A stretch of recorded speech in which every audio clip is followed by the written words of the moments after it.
น้อมเอากุณพระแก้วเจ้าดังสามประการอันมีพระพุทธพระธรรมพระสงฆ์กุณพ่อกุณแม่กุณครูบาอาจารย์กุณศีลธรรมกรรมฐานจงมาปกห่มรักษาครูบาอาจารย์พระเจ้าพระสงฆ์ทุกรูปปกห่มรักษาป้อออกไม่ออกศรัทธาตั้นสาธุชนคนดีผู้สนใจใฝ่ในธรรมทุกท่านขอถวายความเคารพแสดงความนับถือพระมหาเถระพระเถรานุเถระเจ้าคณะพระสังฆาธิการครูบาอาจารย์เจ้าที่เปิดวิทยุฟังอยู่ที่วัดที่วาเวลานี้จุตนจุองค์เจริญปอนศรัทธาญาติโยมท่านสาธุชนทุกคนทุกท่านอรุณสวัสดิ์ธรรมสวัสดีสวัสดียามเจ้าศรัทธาญาติโยมท่านผู้ฟังยินดีต้อนรับทุกท่านเข้าสู่รุ่งอรุณวันใหม่ปะกันเจ้านี้เป็นเจ้าของวันจันทร์ที่1เดือนมีนาคมพุทธศักราช2564วันนี้เป็นวันเดือน6เหนือแห่ม3ค่ำพร่ำว่าเป็นวันจันทร์มาพบกับรายการเสียงธรรมแสงทองสัพเพเหระปกิณณกะใกล้แจ้ง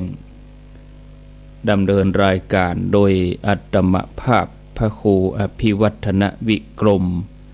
วัดปากต่างเจริญตำบลดอยหล่ออำเภอดอยหล่อจังหวัดเชียงใหม่ขณะนี้เวลา 3:15 นาทีต่อไปนี้เชิญทุกท่านได้ไหว้พระแล้วก็รับพรโดยพร้อมกันอะระหังสัมมาสัมพุทโธภควาพุทธังภควันตังอภิวาเทมิสวากขาโตภควตาธัมโมธัมมังนามัสสามิสุปฏิปันโนภควโตสาวกสังโฆสังฆังนามามิกราบ1กราบ2กราบ3กราบนึกถึงกุณพ่อกุณแม่ของเฮาเน้อ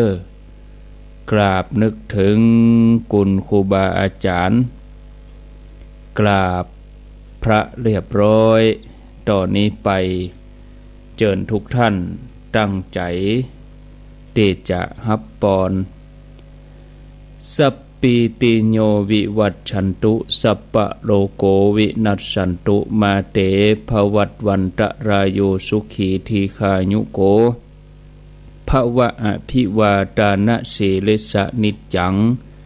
วุธาปจายโนจัตตารโอธัมมาวัฏันติอายุวันโนสุขังปะลังเอาละได้ฮับปอนได้ไหวพระก็สบายอกสบายใจม่วนอกม่วนใจโล่งอกโล่งใจหน้าที่หรือว่าบทบาทในการเผยแผ่พระพุทธศาสนานี้เป็นบทบาทที่สำคัญของพระสงฆ์ถ้าจะเทียบกับบทบาทด้านอื่นบทบาทด้านนี้นับว่าเป็นงานที่คณะสงฆ์จัดทำนักกว่าอย่างอื่นในการเผยแผ่นั้นพระสงฆ์ก็ดำรงตนในบทบาทหน้าที่ดังที่องค์พระสัมมาสัมพุทธเจ้าเคยดำรงมาแล้วเพราะการเผยแผ่ธรรมนั้น เป็นการให้ปัญญาแก่พุทธบริษัทจำต้องตั้งตนอยู่บนพื้นฐานความเป็นธรรมผู้แสดงต้องมีภูมิธรรมความรู้ดังพุทธพจน์ที่ว่าจงเที่ยวจาริกไปเพื่อประโยชน์นั่นคือการกระทำหน้าที่หลักของพระสงฆ์สิ่งใดที่เป็นประโยชน์เกื้อกูลถึงแม้จะต้องจาริกนอนแรมค้างคืนไปตามสถานที่ไกลๆก็ตามพระสงฆ์ยังคงต้องทำหน้าที่เป็นผู้ฮือธรรมะแจกแจงธรรมะแก่เจ้าโลกการเผยแผ่ธรรมนั้นนับว่าเป็นหัวใจของการสืบทอดอายุพระพุทธศาสนา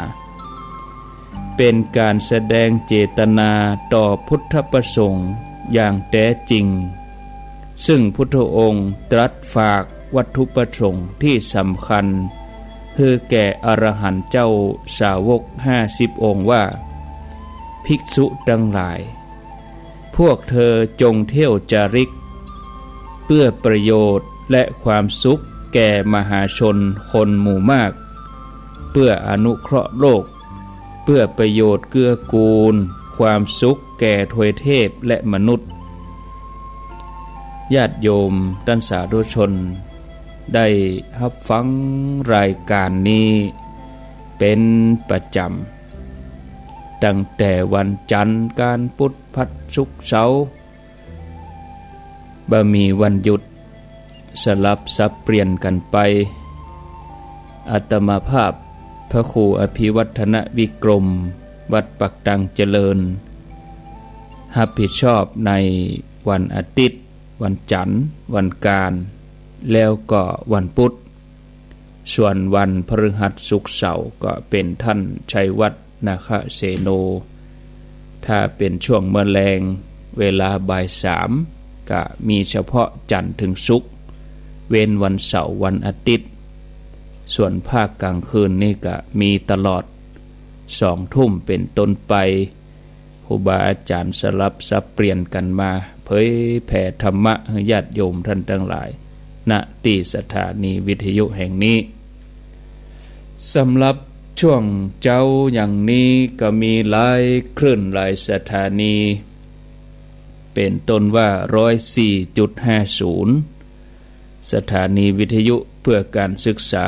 พระพุทธศาสนาและวัฒนธรรมตั้งอยู่ที่วัดฝ่ายหินตำบลสุเทพอำเภอเมืองเชียงใหม่โดยการอำนวยการของท่านพระครูสมุวิสุวัตรวรกิจโจเจ้าอาวาสวัดฝ่ายหินผู้อำนวยการสถานีวิทยุคลื่น 104.50 สถานีวิทยุคลื่นธรรมะของชุมชนวัดห้วยตองซัก 98.75 ตั้งอยู่ที่วัดห้วยตองซักตำบลขวงเป่าอำเภอจอมทองจังหวัดเชียงใหม่แต่ว่านี่ก็ดักปิ้งเนาะช่างเปิ้นกระแปงให้จัดโวยคงจะแล้วแต่คืนนี้บ่ได้นะญาติโยมสายอินเทอร์เน็ตนี่ไฟไหม้เจ้านี้ปกติดีแล้วที่ 98.75 คลื่น 100.25 คณะสงฆ์อำเภอฝางวัดพระบาทอุดมน้ำบ่อชาวา 103.50 แดนดินถิ่นล้านนาอำเภอสันปะตองโดยปิอ้ายรุจิสมบัติเงาคำ 106.25 อำเภอแม่แจ่มตั้งอยู่ที่วัดบุพารามตำบลจังเครื่องอำเภอแม่แจ่มจังหวัดเชียงใหม่ในเมตตาปรมีธรรมของหลวงพ่อพระครูมงคลวิสิทธิ์เจ้าคณะอำเภอแม่แจ่มส่วนตั้งเมืองฝางกับที่ FM 100.25 บัดเดียวแต่นั้นก็มีที่ 90.75 วิทยุชุมชนคนเหนือเขื่อนอำเภอฮอดจังหวัดเชียงใหม่ครอบคลุมอำเภอฮอดอำเภอดอยเต่าแล้วก็อำเภอจอมทองบางจุดบางที่บางแห่งอันนี้เป็นช่วงเวลา 3:00 จนถึง 5:00 ถ้า 5:00 เป็นต้นไปก็มาสมทบแถม 4-5 สถานี มาเจ้านี่ก็จะมีประมาณ9แมลงนี่ก็ประมาณสัก5มะค่ำนี่นักน้อย15-16สถานี2 ทุ่มนี่ประมาณ15สถานีมาเจ้าอย่างนี้นี่ประมาณ9สถานีมีฝ่ายหินเนาะฝ่ายหินมีตังเมืองฝางมีตังจอมตองมีตังฮอดมีตังลืมเมืองน่านไปเมืองน่านนี่91.50นาน้อยอำเภอนาน้อยจังหวัดน่านแม่เจ้าอย่างนี้ประมาณ9คลื่น9สถานีถ้าเป็นช่วงเวลาตี5นี่ก็มีมาเพิ่มเติมแถมตังเวียงสาตังภูเพียงตังเวียงสาตังเวียงป่าเป้าตังเมืองลี้ตี5นี่ก็มีมาเพิ่มเติมแถมหลายสถานีถ้าเป็นบ่าย3ปุ่นก็ประมาณ5สถานีถ้าช่วง2 ทุ่มไปก็10กว่า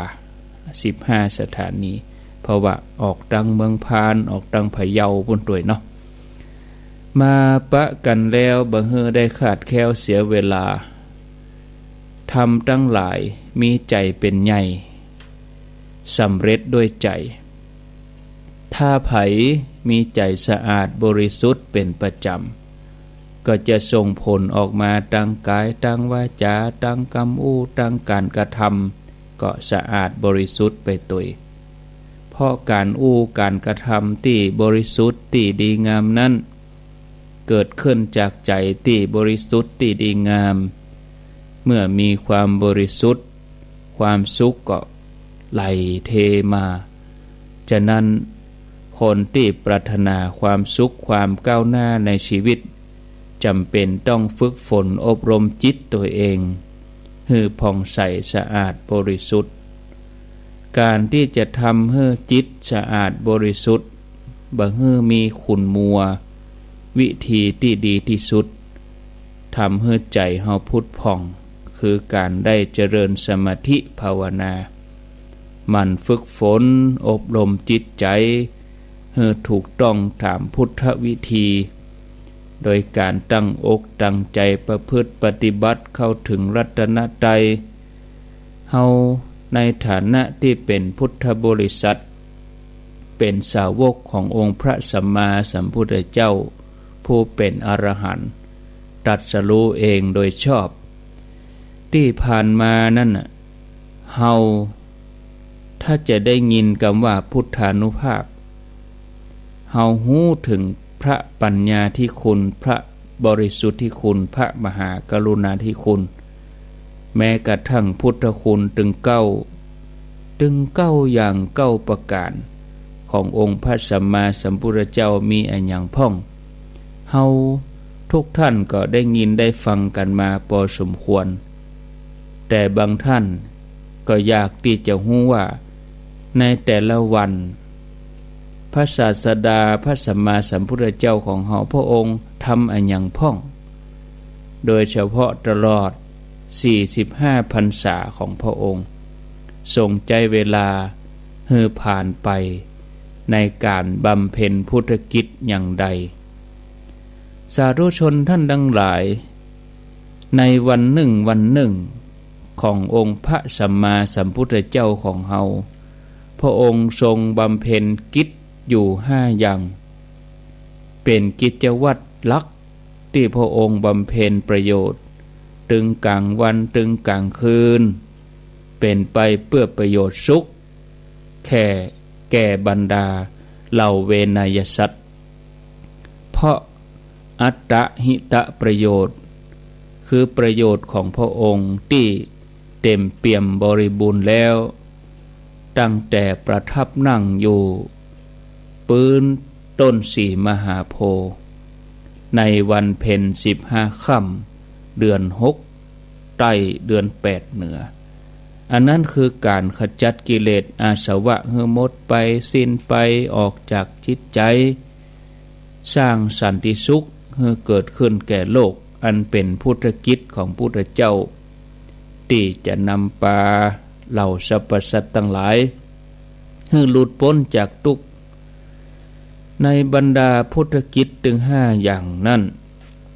เริ่มต้นตั้งแต่กิจวัตรในเวลาเจ้าญาติโยมเวลาก็ประมาณนี้พระผู้มีพระภาคเจ้าพระองค์ก็เสด็จลุกขึ้นแต่เจ้าตรู่เจ้ามืดทรงปฏิบัติศาสนกิจส่วนตัวในสรีระร่างเรียบร้อยพระองค์ก็ประทับเข้านิโรธสมาบัติบนพุทธอาฏจนถึงเวลาภิกขาจารย์เมื่อถึงเวลาภิกขาจารย์พระองค์ก็ทรงครองจีวรถือบาตรบางครั้งพระองค์ก็เสด็จไปด้วยพระองค์เดียวบางครั้งก็แวดล้อมไปโดยหมู่ภิกษุสงฆ์เสด็จไปบิณฑบาตตามหมู่บ้านตามพระนครบางครั้งก็เสด็จเข้าไปตามปกติบางครั้งก็เสด็จไปด้วยปาฏิหาริย์เพื่อจะเพิ่มพูนความศรัทธาเริ่มใสแก่พุทธบริษัททั้งหลายเมื่อองค์พระสัมมาสัมพุทธเจ้าพระบรมโลกนาถเสด็จเข้าไปบิณฑบาตลมที่ปัดอ่อนๆปัดไปเบื้องหน้าไปจนถึงปื้นพระสุธาให้สะอาดหมดจดทันทีที่พระบาทเบื้องขวาประดิษฐานลงในธรณีประตู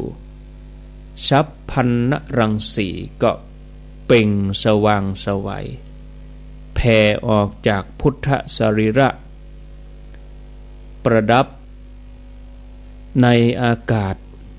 แสงเหมือนดังปีกแมลงทับดุจดังแวดล้อมด้วยผืนผ้าอันวิจิตรหมูสัตว์ก็ดีจ้างม้านกทั้งหลายที่อยู่ในสถานที่ใกล้ๆปากันเปล่งเสียงไพเราะสนอโสดเหมือนดนตรีทิพยขีตะของบรรดาเทวดาในสวรรค์ถูกขับขานอันไพเราะสนอโสดเมื่อพุทธศาสนิกชนรู้ว่าวันนี้พระผู้มีพระภาคเจ้าพระองค์เสด็จเข้ามาบิณฑบาตคนทั้งหลายก็ต่างปากันนุ่งห่มผ้าเรียบร้อยพร้อมทั้งถืออาหารข้าวหวานของตน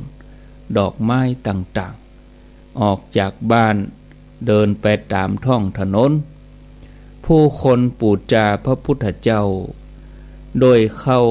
โดยของหอมโดยดอกไม้โดยความเคารพถวายบังคมแล้ว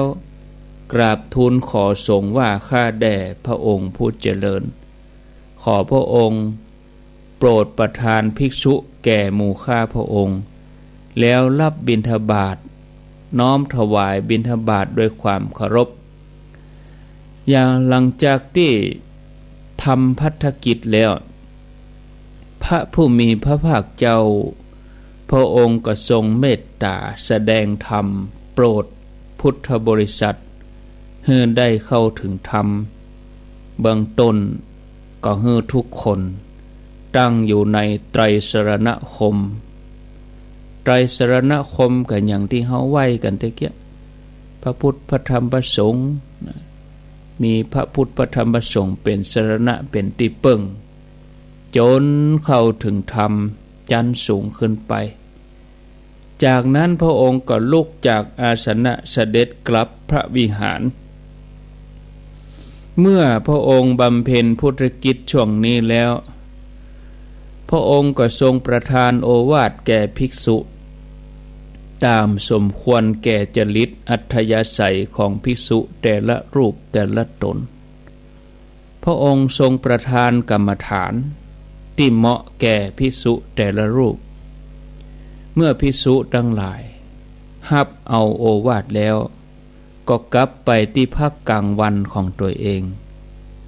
หาที่หลีกเล่นตามอัธยาศัยอย่างเข้าสู่ป่าสู่โคนไม้เรือนว่างรอมฟางสำหรับท่านที่มีฤทธานุภาพกิจที่จะทำอาสนะให้สิ้นไปอาสวะทั้งหลายให้สิ้นไปของท่านนั้นเรียบร้อยแล้ว ท่านจะเข้านิโรธสมาบัติเสวยสุขอยู่ในการปฏิบัติที่ห้องว่าวิมุตติสุขสุขที่เกิดจากการหลุดพ้นองค์พระสัมมาสัมพุทธเจ้าหลังจากนั้นพระองค์ก็เข้าคันธกุฏีทรงมีสติสัมปชัญญะตรวจดูเหล่าเวนยสัตว์ว่ามีผู้หนึ่งผู้ใดจะได้บรรลุธรรมในตามสถานที่ต่างๆในช่วงเวลาคล้อยบ่ายไปแล้วคนตั้งหลายก็ปากันนุ่งห่มผ้าเรียบร้อยถือของหอมดอกไม้ปากันมาประชุมรอท่าที่วิหารพร้อมเพรียงเมื่อถึงเวลาพระองค์ก็ทรงแสดงธรรมที่ควรแก่กาลสมัยท่ามกลางธรรมสภาซึ่งการแสดงธรรมของพระองค์ในแต่ละครั้งก็จะมีผู้บรรลุธรรมนักถ้าหากว่าพระผู้มีพระภาคเจ้าพระองค์มีพุทธประสงค์ที่จะสนานวรกายคำว่าทรงสนานคือว่าอาบน้ำส่งน้ำนะญาติโยมพระองค์ก็เสด็จลุกจากพุทธอาฏเข้าสู่ซุ้ม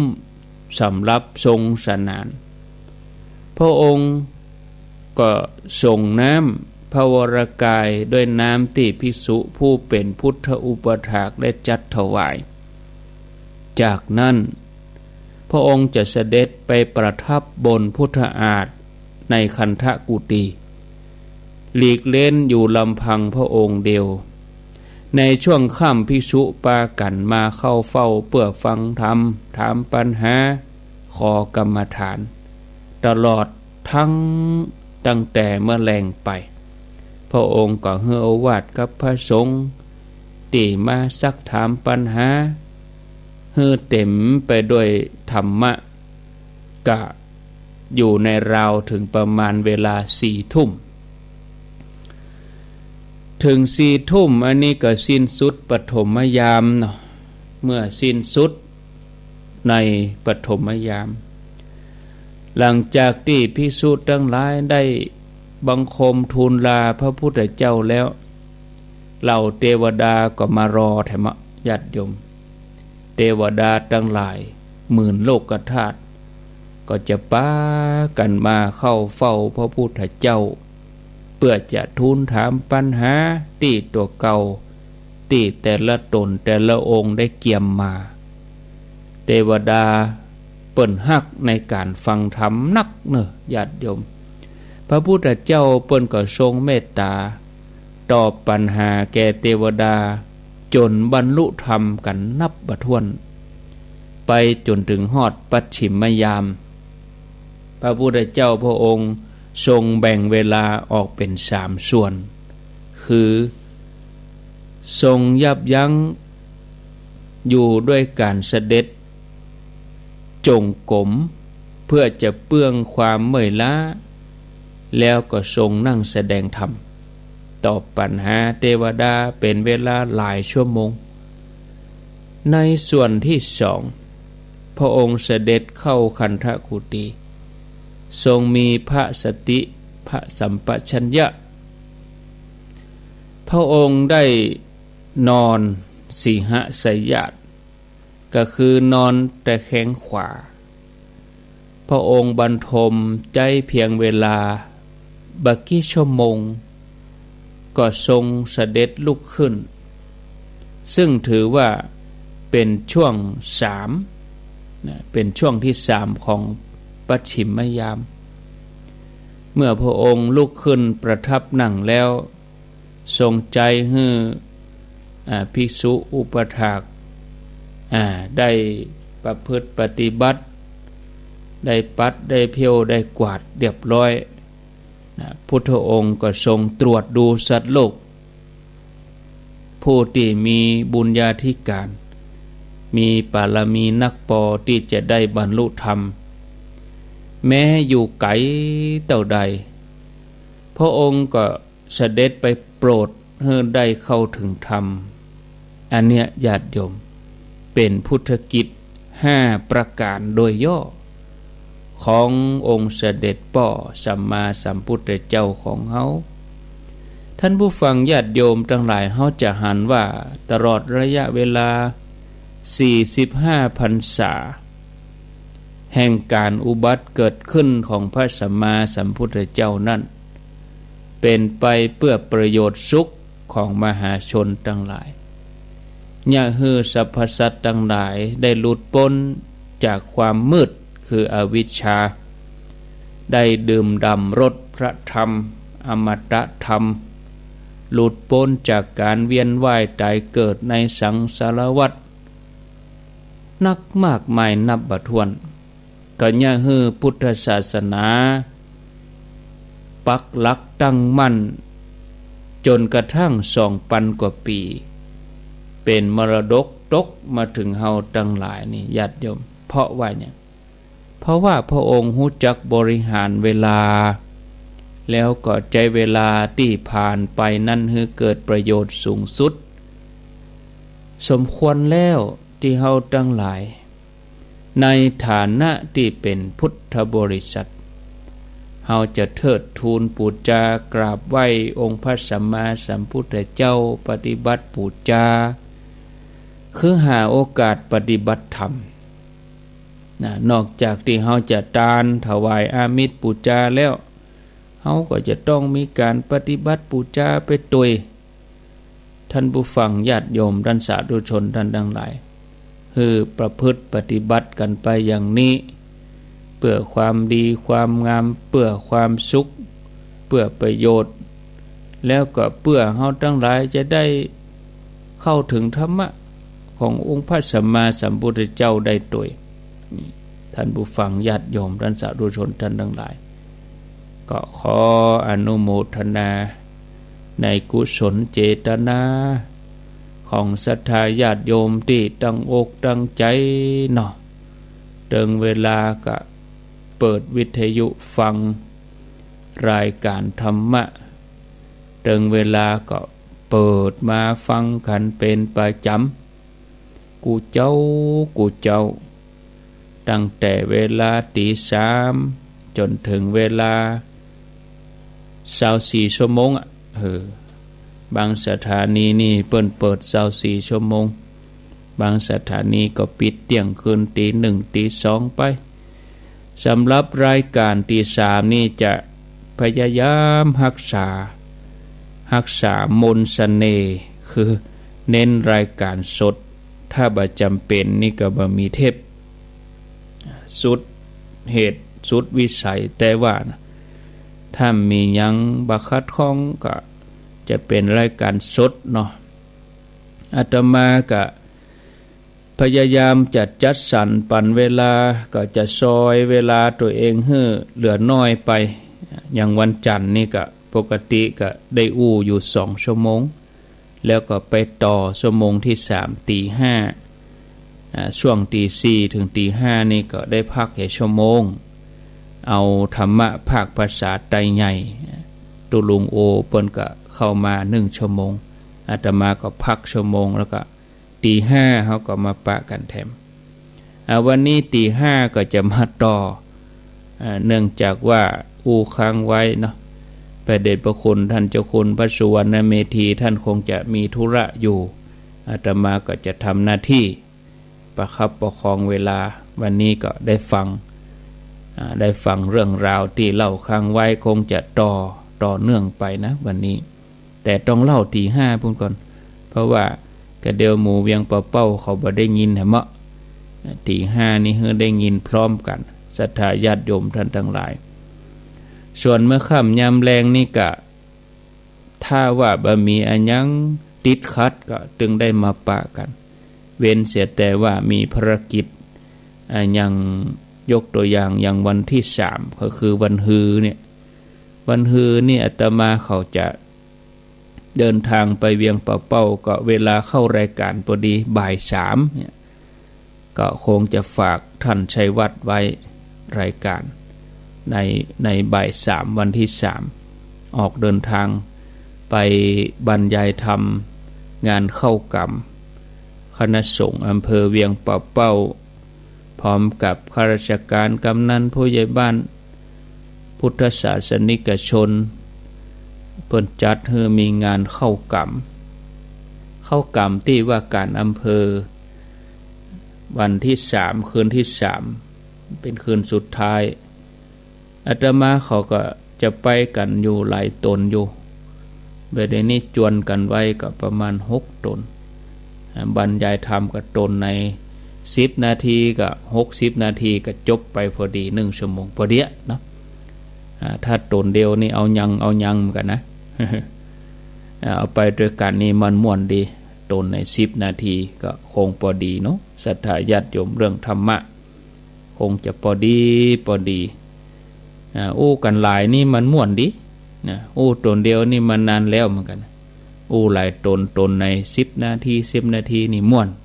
6ตนก็60นาทีก็มีท่านพระครูสุเมธธรรมเสวีท่านพระครูวรธรรมนาถท่านพระครูสถิตสารคุณท่านอาจารย์วรรณชัยท่านพระครูกัลยาณปราโมทย์แล้วก็อัตมาภาพรวมแล้วเป็น6รูปบวกกับท่านพระครูวาปีวรมนิตท่านพระครูเจ้าวาดวัดห้วยตองซักท่านก็แจ้งความประสงค์จะเดินทางไปแอวด้วยท่านก็ว่าจะไปเยี่ยมไปแอวไปเป็นผู้ฟังไปเป็นผู้สังเกตการก็น่าอนุโมทนากับพระคุณท่านด้วยท่านพระครูจะไปแอวด้วยกันแล้วก็ลวดนิมนต์เนาะตนได้จะไปก็บักคัดข้องไปด้วยกันเต็มจวนก็อินดูเก่งใจอะกะแต่ถ้าเปิ้นจะไปแอวแฮมก็ได้ไม่ขัดข้องทั้งนั้นไปแอวไปอูจากันเนาะศรัทธาญาติโยมจะเดินทางไปด้วยก็ได้เนอะชอบรถไปคนเดียวแล้วก็บานอนนะไปปิกไปบ่าย3ก็ปิกประมาณ3 ทุ่มมาถึงบ้านเฮาก็ประมาณเที่ยงคืนมาถึงบ้านก็รับก็มาเจ้าก็ตื่นมาก็ฟังวิทยุให้แม่ก็พูดถึงว่าถ้าเฮาอยู่ในรถเฮาต้องรับในรถเนาะนี่ก็เป็นเรื่องโชเฟอร์ไปคนขับรถก็มีเวลาได้พักเวลาเฮาไปถึงหั่นเจ้าเฮาไปถึงหั่น6 โมงเนี่ยโชเฟอร์ก็เริ่มกินข้าวรับเด้อเท่านั้น7 8 9พักผ่อนถึง3 ชั่วโมงก็นะศรัทธาญาติโยมท่านทั้งหลายก็ส่วนใหญ่ก็เน้นในพื้นที่เนาะที่เพิ่นอยู่ตังเวียงปะเป้าส่วนใหญ่นะเน้นกิจกรรมในพื้นที่ก็มีข่าวสารงานบุญมาประชาสัมพันธ์อยู่2ข่าวแรกนี่ก็เป็นพี่น้องญาติโยมตังแม่แจ่มปุ่นเนาะญาติโยมทางแม่แจ่มปุ่นก็เปิ้นเริ่มตะวาแล้วก็เริ่มตะวาละสำหรับงานพระราชทานเพลิงศพพระครูวิโรธพดุงศาสตร์อดีตเจ้าวาดวัดแม่ปานตำบลจังเครื่องอำเภอแม่แจ่มจังหวัดเชียงใหม่ในวันอาทิตย์ที่28อันนี้เปิ้นอาราธนาสรีระร่างของท่านพระครูวิโรธพดุงศาสตร์ขึ้นสู่เมนปราสาทนกหัสดิริงแล้วก็บำเพ็ญกุศลตลอดทุกคืนจนถึงวันที่4มีนาคมศรัทธาญาติโยมท่านทั้งหลายเพิ่นก็จะพระราชทานเพลิงศพในวันพฤหัสบดีที่4เดือนมีนาคม2564พระสงฆ์66รูปเวลาประมาณบ่าย3เนาะพระราชทานเพลิงบ่ายโมงนี่ก็ตอดผ้าไตรบังสุกุลละวันที่4นี่ก็อาตมาก็จะได้ไปแม่แจ่มวันที่3นี่ก็ลูกเวียงปะเป้ามากับมาพักให้คืนปิกมาพักวัดเจ้าแจ้งก็วันพัดนี่ก็ไปแม่แจ่มคงจะออก7 โมงวะเนาะเข้ารายการแล้วก่อนแล้วก็วันนั้นจึงบ่ได้จัดรายการวันพัดเป็นท่านชัยวัฒน์ไปแถมงาน1อันนี้งานบำเพ็ญกุศลปัญญาสมวาน50 วันหลวงปู่พระครูพินิจสารธรรมหรือว่าครูบาพันธ์ค รูบาพันธ์พรหมเสโนอดีตเจ้าวาดวัดพระพุทธบาทห้วยต้มอายุท่านได้94พรรษา73อดีตที่ปรึกษาเจ้าคณะตำบลนาทรายเขต1เขต2ในวันอาทิตย์ที่21มีนาคม2564เนาะอันนี้ญาติโยมก็แหมสักกรรมนี่ตั้งสถานีเมืองลี้เปิ้นจะเปิดละถ้าเปิดก็ขวายมาหำน้อยก็ก้อยเอามาประชาสัมพันธ์ให้ญาติโยมขอตั้งหลายตั้งปุ้นเนาะเดี๋ยวนี้เฮาก็ประชาสัมพันธ์ญาติโยมทั้งเพถ้าสะดวกไปก็อนุโมทนานะในวันที่21ที่วัดพระพุทธบาทห้วยต้มก็ขออนุโมทนาเนาะต่อไปก็จะเป็นการเปิดสายญาติโยมได้โทรศัพท์มาครั้งเวลาแถมประมาณ12นาทีสุดท้ายไผจะสนทนาอู้จ๋าแจ้งผลการนับฟังมาก็ขอเจริญปอนที่หมายเลขโทรศัพท์0998366322ไผจะโทรเข้ามาแจ้งผลการรับฟังเพื่อกำลังใจโทรจากที่ไหนตั้งใดตั้งเหนือก็ว่าตั้งใต้ฟังคลื่นไหนฟังตั้งระบบใดอินเทอร์เน็ตกาเฟซบุ๊กกาฟังวิทยุกาอีนะก็ตะคืนพอ4 ทุ่มเกิงอะก็มีคนโทรก็โทรอยู่หันอาจจะมาฮับก็บ่อู้อันนี้คนเฒ่านี่นะเมื่อคืนเปิ้นจะเอาโทรศัพท์ก็ว่าเปิ้นอย่างนั้นคนจะปิดเห็นเนาะว่าเจอคนเฒ่าอะเอามาเล่นมาอย่างไปต่ำใส่โทรไปหาคนนั้นโทรไปหาคนนี้อย่างเงี้ยแล้วเวลาโทรย้อนไปก็ว่าไม่ได้โทรลูกเนี่ยทางที่เบอร์ออกมาเนี่ยแต่คืนเนี่ย2 ครั้ง 3 ครั้งจะรับสะดุ้งตื่นมาเนี่ยนั่นเลยได้ปิดเสร็จก็ลืมปิดโทรศัพท์ญาติโยมคนเฒ่านะเน้นแต่ละบางกองถ้าเขาจะรับเขาก็ปิดโทรศัพท์ไม่เจ้าเขาก็เปิดแถมใหม่ถ้าไปเปิดละไว้นี่แบตมันเสื่อมเหมือนกันนะเอาจริงเขาเปิดละไว้เราไว้ข้างที่เขานอนนะคลื่นมันผ่านหัวเขานะเนาะมันบดีเหมือนกันจะต้องปิดโทรศัพท์นี่เจริญปน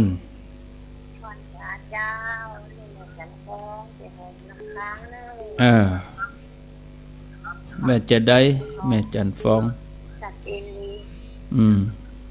ตอนนี้มันเกิดฟองตานหันเข้าทำบุญโมทนาเจริญปนไว้สาครับพระครูว่าจะได้น้องเบลน้องเบลในเมืองเชียงใหม่ข้างตาบอดครับผมผมได้ฟังแต่เจ้าแล้วครับ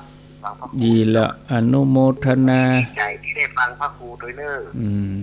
วันดีมีสุขเจริญปนฟังพระครูฟังเจ้าอยู่ที่ไหนอันบ้านภูเขาปีลำพูนเจ้าโทรศัพท์บ่ค่อยชัดเนาะเจ้าไม่เจ้าแม่เวลาแม่อันแต่วิทยุนี่ชัดเจนเลยเจ้าจะเป็นตัดตรงเรื่องเสียงแม่นี่แม่ต้องปิดโทรศัพท์แล้วก็เปิดให้ใหม่ให้กำนะบางทีเฮาเปิดละไว้ขึ้นห้องเนี่ยมันทำให้โทรศัพท์มันเสื่อมเสียงมันจะบ่ชัดอย่างเงี้ยอันนี้คืออาการของการเปิดโทรศัพท์ละไว้เนาะเสียงมันจะพร่าสั่นๆหน่อยนะโมทนาเดี๋ยวจบนี้แล้วก็ปิดแล้วก็เปิดทำกรรมเนอะเจริญปนจากที่ไหนไปฟังคำที่เปี้ยวบ้านประไผ่บ่อทองเจ้าฟังตลอดนะเจ้าสมัยเจ้าป่าไผ่อำเภอหยังอำเภอดอยสะเก็ดเจ้าอำเภอดอยสะเก็ดเนาะอนุโมทนายินดีเนอสาธุเฮามาเกิดถึงว่า พุทธกิจพระพุทธเจ้าที่เล่าปฏิแก่โอ้ญาติโยมทั้งหลายมาเกิดถึงพระองค์จะมีเวลาพักกว่าไอ้หมู่เฮานี่เฮาก็ตื่นกันมาบางทีเจ้ามาก็เฮาจะมาปฏิบัติว่าไหว้พระไหว้หยังสวดมนต์ปฏิบัติธรรมเนี่ยมาเจ้านี่มันเย็นดีนะอาตมาว่านะมันสดชื่นดีไหว้พระแล้วก็มานั่งสมาธิเดินจงกรมเนี่ยเฮามันได้เกี่ยวข้องอย่างกับไผแล้วหรอแม่ไงบึดแจ้งมาก็ว่ากันแหมกำอันยังเป็นอันยังก็ว่ากันแหมกำมาเจ้านี่เป็นเวลาของเฮาเนาะก่อนนอนเนี่ยเวลาอื่นเฮาก็ทำงานอย่างอื่นให้มันแล้วไปยะเจริญพร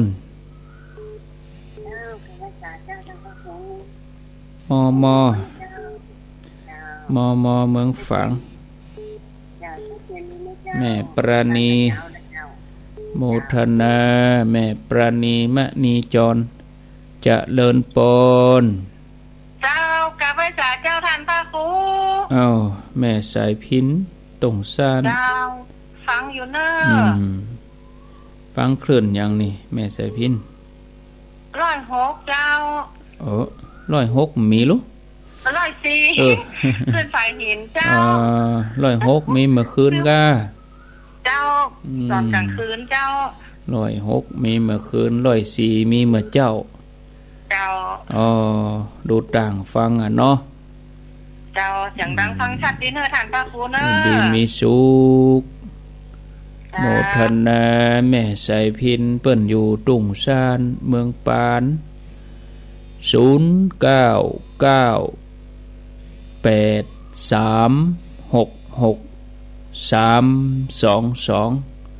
รับสายก่อนเนาะเจริญพรการไพศาลท่านพระครูป่อบุญตันป่าไร่ฟังตลอดนะท่านเด้อชัดเจนดีฟังคลื่นไหนนี่104กะโอ้104พดมาถึง3ยอดเพ่ก่อนได้แม่เจ้านี่ดูต่างฟังตลอดนะชัดเจนดีนะยินดีเนอสาธุฝ่ายมากับไหลไปบ้านถุงเรดิโอก็ได้แดนดินถิ่นล้านนาก็ดีเจริญพรเจ้าไว้สาเจ้าจากที่ไหนจากเวียงสะเป้าเจ้ามันฮือปะกันเนอะทำไปนี่ยุ่งนะทำไปนี่จนกันไปหลายเจ้าไปหลายเจ้าโมทนาอันนี้อยู่เวียงเป่าเพื่อกันยังตื่นเจ้ามาฟังเนาะเจริญพรไหว้สาท่านพระครูจากตังใดเทวบุตรจอมยุทธ2แผ่นดินบัลลัมได้โทรหากันจัดเมินนี่นะกะ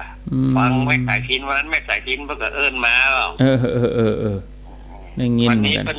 เอิ้นมาได้เพิ่นมีจ้อยมีซอเนาะวันนี้มันเวลาจำกัดแค่เดียวก็หมดชั่วโมงเลยตะกี้ได้ยินท่านพระครูอันเอิ้นอันตุลุงที่วัด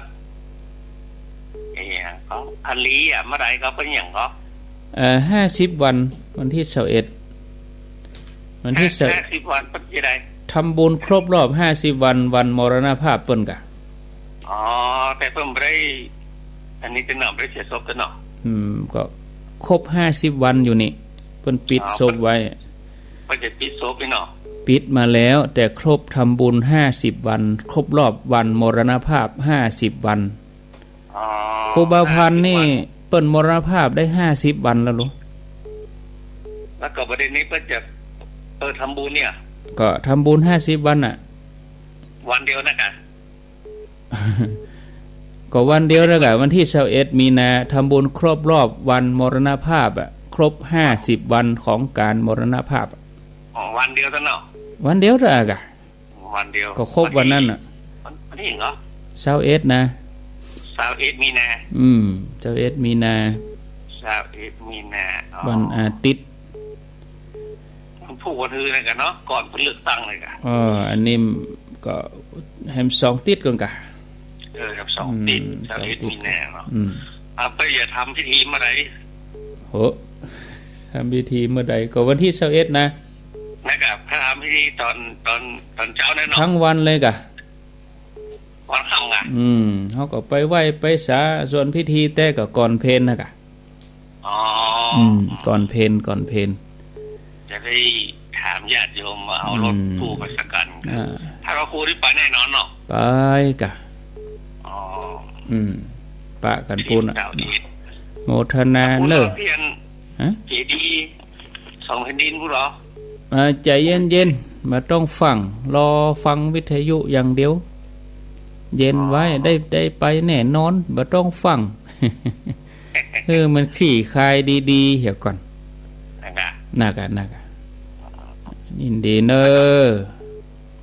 โมทนาเป็นอย่างสาธุก็คือทำบุญครบ50 วันไม่ใช่ทำ50 วันไม่ใช่ทำบุญถึง50 วันไม่ใช่